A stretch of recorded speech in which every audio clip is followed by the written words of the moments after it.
We are down to our final two on the countdown here. We probably all agreed these handful of players would make this list. This was a tough decision, though. I think out of all of the numbers, this is the argument we had the most on. It's number two. We ultimately went with TJ Storment, the left tackle transfer from TCU. We'll let you take the floor here as the mayor of Red Raider Nation.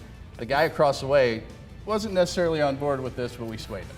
Yeah, and I was beating the TJ Storment drum back in our war room saying he should be second on this list. And a big reason for that is because left tackle is just such an important position. You get a guy like TJ Storment, honorable mention All Big 12 last year, who can lock in that position, could go a long way for a guy we might talk about later on this list, Tyler Shuck. Yeah, it's always interesting when you're compiling this list and you think of top transfers. Well, what does this mean? I think a lot of what we went and kind of ended up determining things based off of was more, what does Texas Tech need?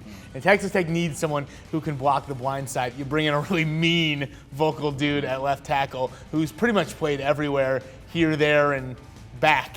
And so he's got that experience, he's got that attitude that I think Texas Tech needs. Yeah, that's the one thing that stuck out. I think everybody says that he's a nasty guy, and you want that on an offensive line that, let's face it, wasn't good last year. I mean, they only gave up 16 sacks a year ago, but I think you guys would agree that's because Henry Colombi was able to run and get away from most of that and throw the football maybe when he probably shouldn't have. Just a little bit more time for Tyler Shuck and Sonny Cumbie in particular so we can see what this Texas Tech offense truly should be, and Storment probably is going to be a big part of that.